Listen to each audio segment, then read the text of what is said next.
and welcome to the BullCast podcast. I'm Katie Pickler, and with me is Court Winsett. Hello, Katie. And Cameron Spann. Hey, Katie. And Court. Hey, Court.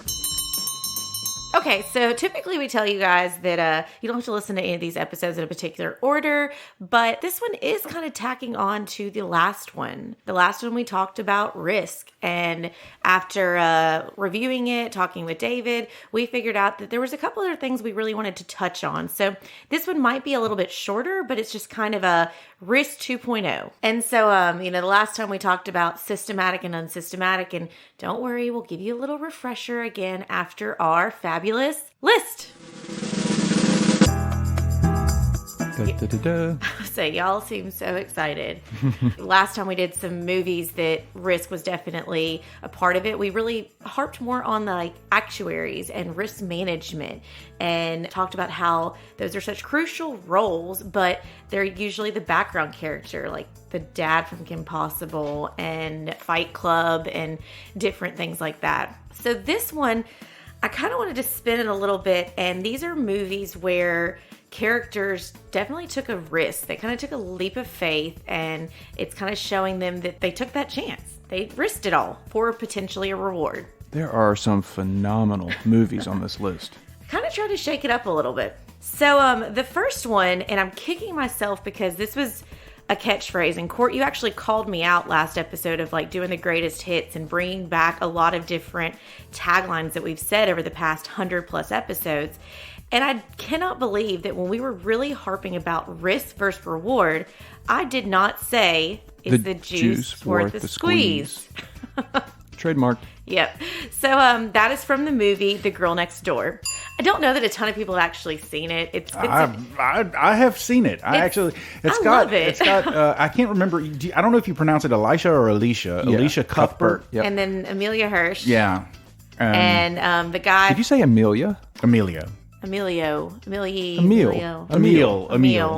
My doppelganger. My little adopted somewhat niece, not really, she's my best friend's kid, is named Amelia. So I got Amelia on the brain. I'm just giving you a hard time. Y'all We're going to call him Amelia. Okay, that guy. Anyways, it's just about a high school kid falls in love with the next door neighbor who happens to be in the adult entertainment industry, and chaos happens, and he has to kind of risk it all to try and protect himself from the situation he got himself into. So he took a risk by getting involved with an adult film star. He had to risk it for the biscuit. He had to risk it, but the juice was worth a squeeze in that movie.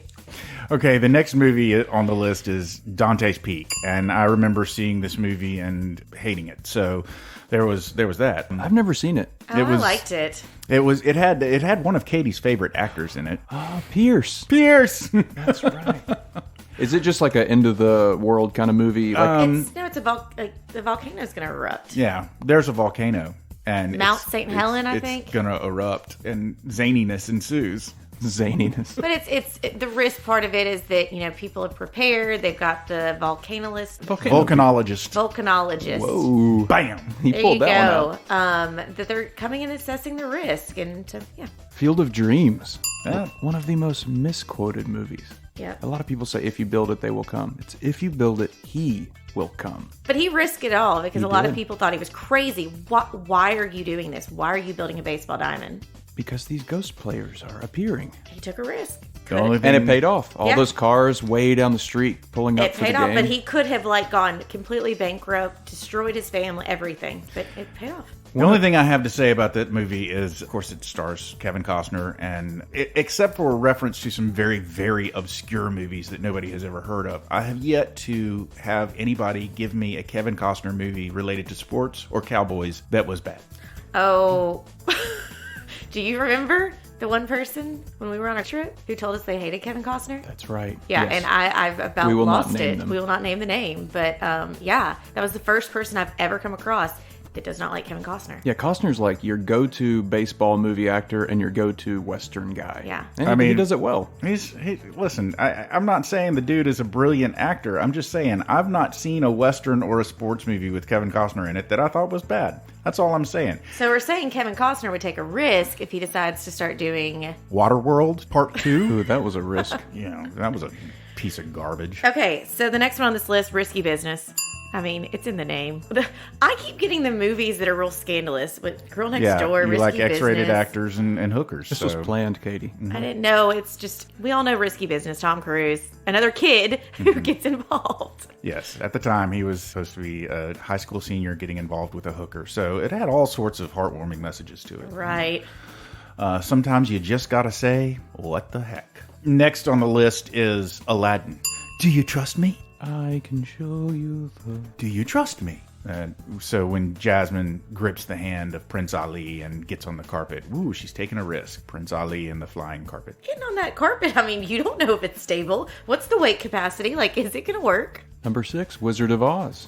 Yeah, I mean, big risk. She didn't really have a choice to get taken to magic land by tornado. But she did take a risk trying to get home, right? Yeah, well, and I think the other characters took a risk partnering up with her. Yeah, they were just strangers. She's like, who are these people? And it's just, they took the risk to go, like, I'm going to go with this girl. I think this is going to pay off. And they risked going through the poppy fields, is that right? Yeah.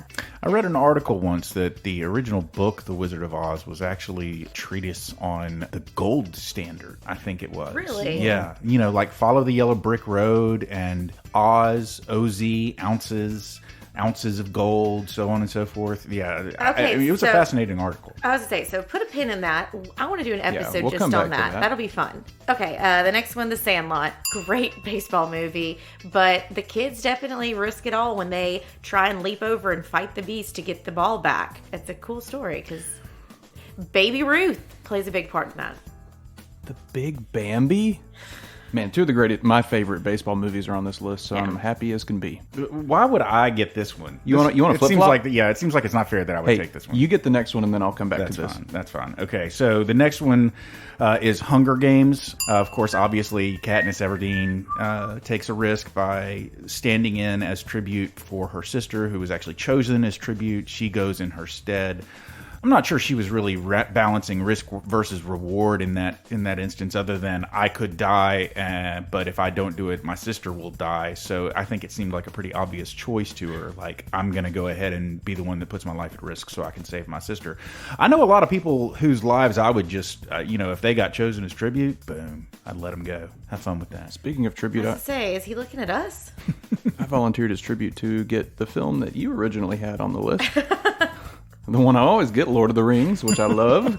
Man, so much risk in that trilogy of movies. The wee hobbit Frodo Baggins was tasked with destroying the One Ring to save all of Middle-earth. Yeah. And the Fellowship, all the people that joined him, took a risk because it was kind of a mission that they thought was never going to work. I mean, it was certain death. But spoiler alert, the ring was destroyed. Okay, The Pursuit of Happiness. Tearjerker. Tearjerker, great Or, movie. boring movie that put me to sleep. Whatever, It's all relative. It's, I thought it was a great movie, Tearjerker, but he definitely took a risk with his son, trying to make sure that he could build a better life, and didn't give up. But it's because he knew that hopefully there was pot of gold at the other side, that there was a reward that he was going to be taken care of for Will his hard Smith, work. Oscar bait. It was garbage. We don't talk about Will Smith anymore. No. Well, I put this one on the list for you because We you mentioned slap it the him. other day. It is. Yeah, I'm not sure what the risk is in this, but He put himself into a school that was really kind of out of his league, and it is. so he No, invested. it absolutely wasn't out of his league. Let's mention It the was- movie. It's Whiplash. This is a drummer who is an amazing, highly skilled, lots of raw talent jazz drummer who goes to a jazz school, and is in a jazz orchestra with a highly, highly demanding teacher / conductor. And it is one of the best movies I've ever just randomly watched on a whim and gone, oh my God, this is, I remember I turned it on one morning. I was sitting in bed and I was looking for something to watch, and I turned it on and I was like, oh my God, this is the best movie I've ever seen in my life. I mean, it was amazing. Highly, highly intense. Yeah, and the conductor, highly abusive, throwing like cymbals and music stands at him. I mean, there's a lot of tension in that movie. And the one scene that stands out is when Miles Teller is the actor who plays the drummer. Maybe it's a tryout or it's his first real practice with the jazz band, and he's dragging. And the conductor's like, are you dragging or are you, I don't know if it's speeding? And he's throwing things at him, and it's just really intense. You know, one of the scenes in that movie where he absolutely takes a risk is actually at the end. He's asked to join a jazz not quartet, not trio, but, I guess a jazz orchestra. I don't know what else to call it. And he certainly takes a risk when he's doing that. Yeah. And speaking of Miles Teller, that's a good segue to the next movie because Miles Teller was in the new Top Gun. Oh, is it mine? It's yours. Oh. So I screwed that one up. Yeah. Jerry Maguire. Show me the money. I Tom mean, Cruise. after I saw this, it was one of my favorite movies for a long time. I kind of cooled on it, but just because, after a while, the treacly tartness of it all just sort of made me sick to my stomach. I'm not in that good place anymore that I was back when I saw the movie originally. I mean, he definitely takes a risk because he's frustrated at work. He sees an opportunity that things need to go back to how they should be, caring about the clients, caring about the people. And so he drunkenly writes this long letter. It's a manifesto. Goes and prints it at Kinko's that's open in the rain and then presents it to everyone. I actually mentioned this I'm taking a master's course on behavioral finance, and I referenced this movie because he took a risk putting himself out there saying how he felt. But Renee Zellweger's character really took a risk because she just popped right up and was like, I will go with you. Yeah. And then you see just a few minutes later, she's like, is there going to be healthcare? Because it's like that knee-jerk reaction kicked in of like, yes, I believe in you. And then that other side kicks in and you're like, did I make the right decision? Highly quotable movie. Oh, absolutely. Okay, the last one on our list is Vegas Vacation. Another terrible movie. And I put it on. I mean, it was not a great movie. It was really bad. But I thought about it when we were talking objectively, about... I think it was a horrible movie. And Court doesn't like it, but I think that it had a good reference when you think about risk and reward, because obviously Chevy Chase's character has just blown all their money, and he really takes a risk at the very end because he could lose everything and just be totally screwed up, or he goes in there and plays like in that one casino that's the most random games ever, and he bets it all. But you think about it, there's so many movies where people just put all their cards out there and just hope for the best. So there's tons and tons of movies that have this in there. The risk and the reward that we are doing every single day, and that was a financial risk. Enrolling yourself into a school or a training program, hoping that it's going to prepare you to be the next greatest thing or the next CEO or whatever. That's a risk. You're risking your financial hard-earned money to potentially have a reward. Me going back to school, learning different things. I'm putting a risk out there, hoping that it's going to make me a better advisor, make me work better with our clients, get more awareness. It's a risk I'm taking that, if you put your mind to it, it could have rewards with it. So I know we did this whole other episode about risk versus reward and looking at systematic, which is what you can't really diversify from, and the unsystematic, which you can diversify from. And those were those things like making sure it's not the Bank of Cam or the T-Rex stock and, different things like that, that it's reliable companies you believe in. It's someone who's not just a fly-by-night company. So we're just a little refresher on the systematic versus unsystematic. Because, when you're investing, you're making a choice about your financial assets, and risk it's always there. Again, we said last time, all we can guarantee is that in a given day, the market will go up, will go down, or stay the same. And I mean, that sounds kind of tongue in cheek, but it's true. We don't know. I was sitting in a client meeting earlier and said, I don't have a crystal ball. I can't tell you what the future is going to be. I can't tell you what the future is going to be of the market or of your personal life and what's going to come flying by and hit you. Risk is something that is constantly evolving and changing with what's happening in your life. Who is in control? You remember all these episodes where court's been in session because we've been talking about a lot of legal things. The message from all of that is who is in control. You set up a trust to make sure the trust is in control of your kids not blowing through the money. You have a power of attorney to make sure you know who is in control if you're in a dire situation and you need somebody to act on your behalf. You're controlling the risk. I mean, there are some elements that you can't control, but you're choosing to decide, are you playing the game or not? Are you going to sit on the sidelines or are you going to be a part of it? One of the things we didn't really talk about, we talked about liquidity and making sure that you've got available cash, that you're not putting everything at so much risk and that you're really diversifying that way. But we didn't touch as much on inflation rate risk. And I know we did an entire episode about inflation. So go back to that one where we talk about what's really happening with inflation right now. But that's something to consider because inflation's crazy right now. The Fed is trying to get under control, and that's a very hot buzzword. And I really strongly suggest go back and listen to that episode. But you have to think about it. Inflation risk is one of the greatest risks out there because you could lose purchasing power of your money. And what I mean by that is if your money is sitting in a bank and inflation rate is 5% and your money's earning nothing, you're losing money. If you do not have it where you're hedging inflation, I'm jargoning myself on that one, that you're protecting yourself, you're not having all that money just sitting there in cash, that you're able to have that money work for you a little bit.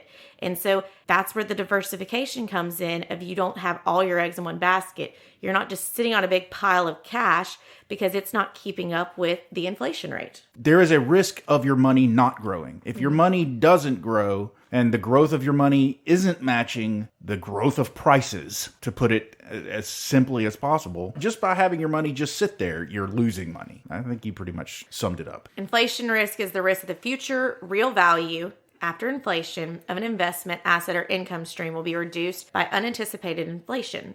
Inflationary risk refers to the risk that inflation will undetermine the performance of an investment, the value of an asset, or the purchasing power of a stream of income. Looking at financial results without taking into account inflation is a nominal return. So inflation is the decline in the purchasing power of money over time, and failure to anticipate a change in inflation presents a risk that the realized return on investment or the future value of the asset will be less than expected value. That's a lot of words. Yeah. A lot of words to pretty much just say, as we said in that inflation episode, it's here. It's always going to be here. Even when people aren't talking about inflation, inflation's still there.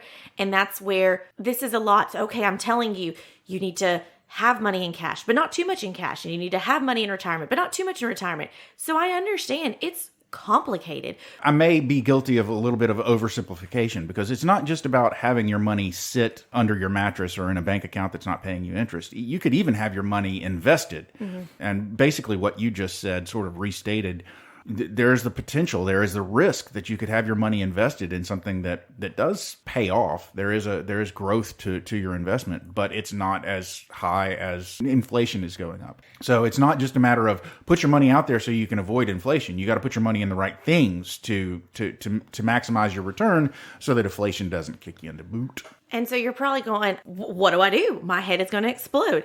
That's why you get a partner. You don't try and figure out what's wrong with you. You go to a doctor. You say, hey, this is kind of my symptoms. This is what's going on. Fix me. That's why you have a financial partner who can really look at it and they can understand all the possibilities, all the different options you have, and that they can help you figure out handling inflation risk and liquidity risk and credit risk and help you figure out what's going to be the best thing for you today, but knowing that it's going to change in 6 months, a year, 5 years, 10 years, 20 years, that it's not one of those, this is the road you're on, good luck, have fun. This is not the Wizard of Oz thing where we're telling Dorothy, just follow that yellow brick road and you'll be great.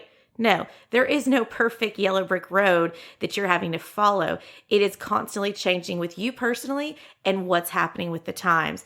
And part of that is we're looking ahead. We're looking to the future. And, I think if y'all have listened to several episodes before, it's a personality thing. There's a behavioral part of this. A lot of people either live in the now or they live in the future. And you've got to kind of live in both. You've got to constantly be thinking about, what am I doing now to make sure I'm covering my bills? I'm enjoying life. I'm doing the best things now, but also what am I doing to help myself in the future? I mean, it's a split. It's a balancing act. And I don't expect in between juggling kids and doing your day-to-day job for you to also then be an expert with your finances. That's why you work with somebody who can help you. There's this great mutual fund that I'm not going to name drop that has this really cool brochure. And it talks about how it's a fund that's been around for 80 plus years. And it talks about time in the market, not timing, but time in the market. Because if you're trying to time the market, then good luck. Yeah, that is a game in itself. And you might as well just go to the casinos and just throw your money down and get those free drinks because it's very complicated. And I feel like only a few percentage of people can actually do it. But so time in the market. This mutual fund has this great chart, and it shows that when this fund started, if you had invested $10,000, then over all of these years, there would have been times every single year something happened that would have made you either not want to invest or add money or to pull out. And I mean, I'm talking about every single year. It would have been oil strikes, hurricanes, natural disasters, war, famine, pandemics, very different things happening. And you put that in perspective, and it showed this chart, and it's like the $10,000 growing all these years to like 11 million or some crazy number, that if you'd held it for this whole time. And that kind of puts it in perspective of there's always going to be something that happens that keeps us from playing the game. It's with financial, but also in life.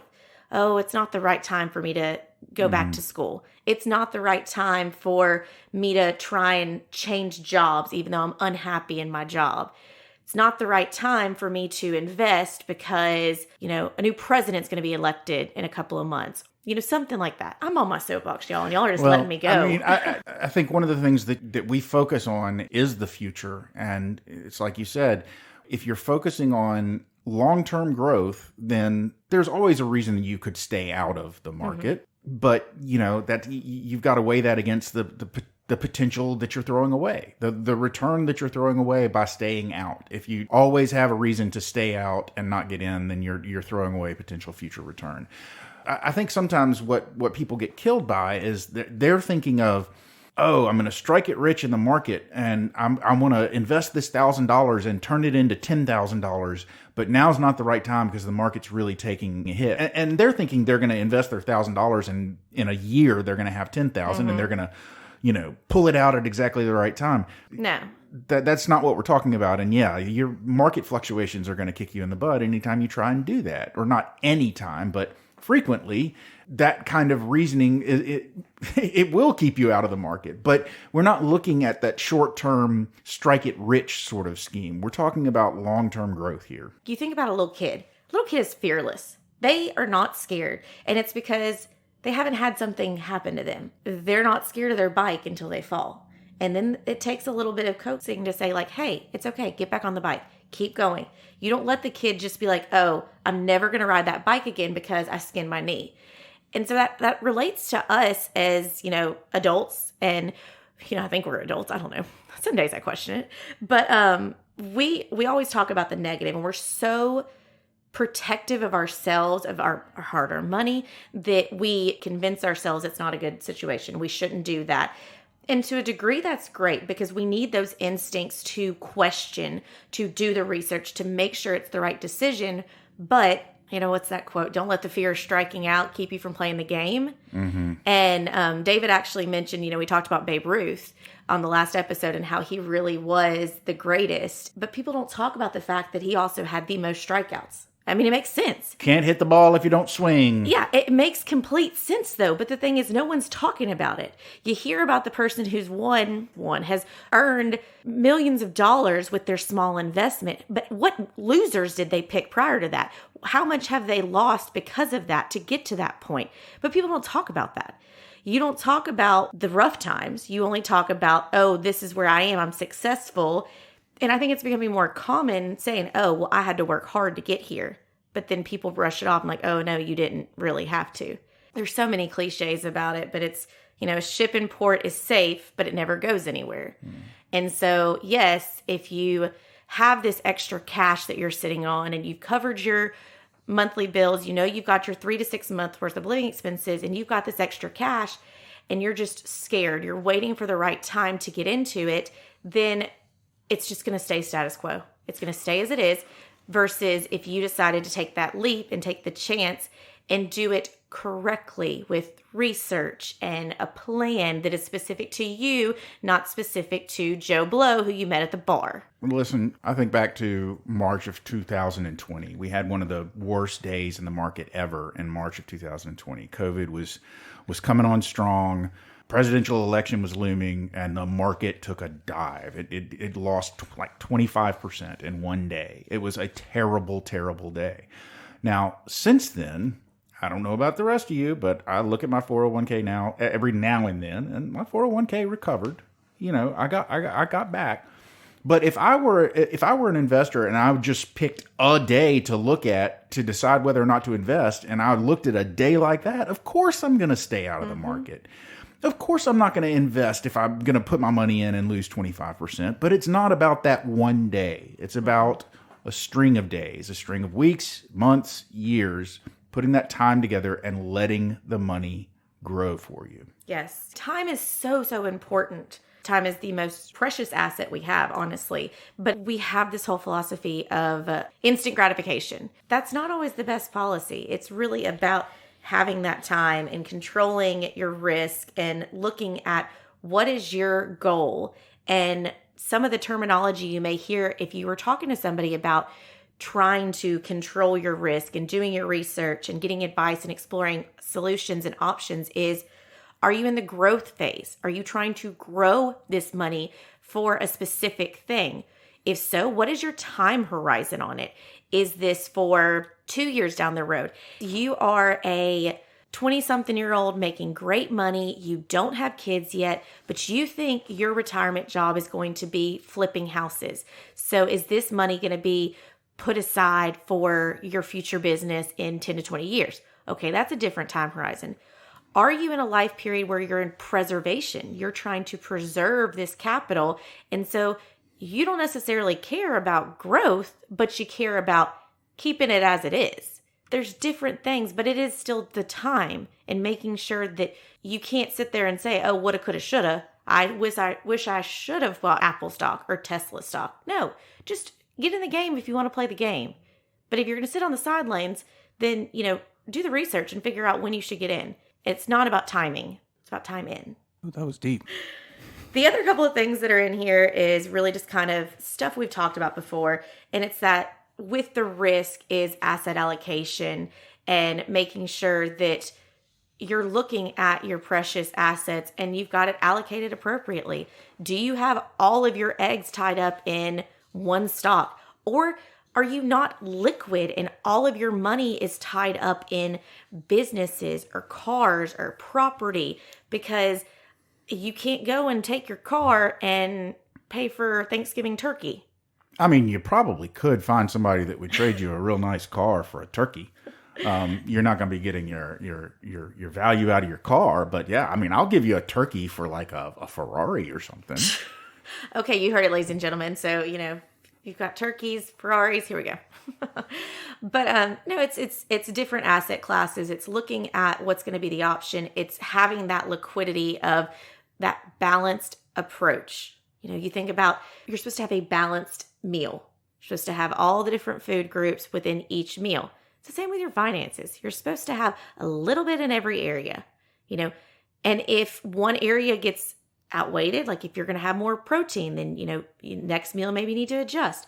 Same with this is if you've got a lot of your assets built up into non-liquid like homes, you need to make sure your other assets are helping to counteract those non-liquid assets. And it's, portfolio diversification is a jargony term that you'll hear. And that's just your portfolio is what's made up of your different accounts. It's if you've got mutual funds, stocks, bonds, real estate investment trusts, different things like that. So when someone's talking about your portfolio, it's just, what is your stuff? What do you have? Mm-hmm. And then how are you diversifying it? Are you putting all your eggs in one basket, or do you have different buckets? Well, like for instance, we had somebody the other day that wanted to bring some money to us to invest. They wanted to put all of the money into one stock. And we're like, no, we can't do that. We have a responsibility to make sure that you don't put all of your eggs in one basket. Yeah. You may really believe in this company. It may be a great company, but that is not a smart move. You think about it, your emergency stuff, you kind of you spread it out. And it's like, I got flashlights all over my house because when the power goes out, you're not going to always be like that one drawer that has all the flashlights. If you are, then that's amazing. But, I've got them hidden all over the house. You're right. And I was sitting here thinking you're silly. I mean, the windows let in moonlight. You can see around the house. But then I remembered back to that. Y'all remember when we had that freeze and everybody lost power for a few days? My house was dark. Yeah. when the power was out, we don't have street lights around our house. We don't have, and I guess the moon was behind the clouds. My house was dark. It was scary in that place. And it's like something I learned when I was younger is, cash really isn't that big anymore. But when I would travel, my mom always taught me, and I still do this, but like you put some money in your suitcase, some in another place, like you kind of spread out your cash a little bit. So if something was to happen when you were out and you lost that money, you still had emergency money. Like you've got emergency money hidden in your car in case you run out of gas, which is a reality for me, guys. But, my gas light came on this morning as I was driving to work. Did I stop? No. And the other little thing that I kind of want to harp on with this risk is kind of the dollar cost averaging. And that is the philosophy of just continuing to add money. And that goes back to that mutual fund I was talking about. Is so many calls we're getting lately is this the buying time, or is this a selling time, or stay put? What do we do? If you can set up a discipline that you are saving for the future, you are adding money to that 529 education account, or you're adding money to your dream account or your retirement account, like your 401k. Every single month, you're adding money to it. It's automatic. When you hear about the market going crazy, do you think about stopping doing that? No, you shouldn't. But for some reason, people think they should stop adding to their child's education accounts or their investment account that's allocated for something different than retirement. But the thing is that you're missing out on opportunity, because you've got that where if you're buying, say, mutual funds, okay, 1 month you buy in at $5, the next month you bought in at $4, the next month $6, the next month $2. So then you're averaging it out, and that's really giving you even further diversification, even though you're buying the same fund. Yeah, when we were preparing for the crypto episode we did, and I mentioned that on the show, that I put a very minimal amount in on the crypto app I was using, and I still get notifications from that app. It's like, try dollar cost averaging. It can be a lot more successful than trying to time the markets. I was like, oh, so that's what dollar cost averaging means. I mean, you think about it, our bills or most of them are automatic. It's just out of sight, out of mind. And it's just, money's going over there. And it's that discipline that keeps you saving in some way and investing. And unless you're putting your money every single month into something absolutely crazy, then it's going to pay off. It's going to be good because you're continuously over this time period adding more money to it and letting it build and grow. But it all goes back to making sure you're in the right time horizon. You're thinking about inflation risk and liquidity risk and all of that. But I feel myself starting to wrap up. And so I'm going to catch myself and maybe Bullseye. Are y'all ready to Bullseye? Let's do it. Check yourself before you wreck yourself, KT.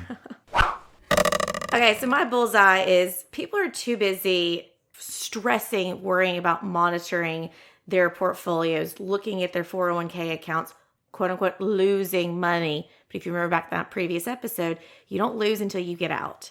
And so take a step back and look at a situation, look at the whole picture and figure out, is there a reason I shouldn't invest? Is there a reason I shouldn't be adding money to it, or a reason I should get out? Yeah, there may be, but is that the best decision?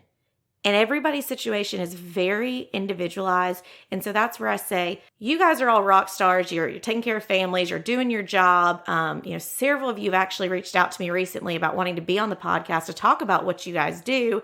And I'd love to have you on here, but it's one of those, let the experts be the experts. Let those people who can help you, those doctors, those financial advisors, those therapists, CPAs, attorneys, let those people be your resources for different things and helping you with risk. And you focus on what you're good at and doing the best you can, but always asking those detailed questions, because this is your precious assets and you need to be in control. Bullseye. Okay, so you can beat yourself up all day for not getting in on the ground floor of investing with Apple back in the 80s or whatever. Don't fear taking the risk of investing now. I don't think it's ever too late. It's pointless to beat yourself up. I should have gotten in Disney or Coca-Cola earlier on. Blaze a new trail, baby. Bullseye. So a lot of you that listen to us may remember back when you would be sitting in your office or sitting at home and you would get a call from somebody with a really, really heavy Brooklyn accent or New York accent offering you this option of buying whatever the hottest stock is. You know, this was back in the 90s, the 80s, the 90s. So some of you may not remember it, but I certainly remember it happening to me. These guys would call me up and give me these hard pushes on a particular stock. And that is not the kind of quote-unquote investing that we're talking about. We are talking about finding an advisor that is trustworthy, that is not pushing you toward one particular product because they're going to make a buck on it. They are looking at your overall financial situation, determining what your needs are, and then putting together a plan for you that will address your needs, your long-term needs and your short-term needs. So for those of you that remember stockbrokers from back in the 80s and 90s, that's not what we do. That's not what we're talking about anymore. So if you got a bad taste in your mouth from years ago, you should take another look at the industry, because we've grown a lot and we do take our fiduciary responsibility very seriously now. And if you don't, then you could potentially be missing out, because you don't get any reward without a little bit of risk. Bullseye.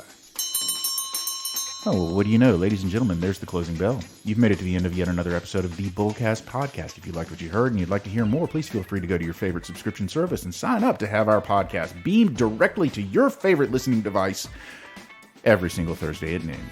If you'd like to find out more about Katie and Cameron, and Court, I guess, then you can feel free to go to our website. That's bullcastpodcast.com. Leave a comment, suggest a topic. We'll be happy to respond to you. Also, we have an Instagram handle at BullCast Podcast and a Twitter handle at BullCast Podcast as well. Don't leave off the as well part. It's just at BullCast Podcast. Finally, Katie, Cameron, and I work at a place called Pickler Wealth Advisors. And if you'd like to find out more about the Pickler Wealth Advisors team and our boss, David Pickler, then please feel free to go to that website. It's picklerwealthadvisors.com. That's advisors with an O. Not an E. Ladies and gentlemen, I have given you not much today. My opinion about some movies, maybe. And Katie has certainly given you plenty to be going on with. So for now, I'm Court. I'm Katie. I'm Cam. And we done.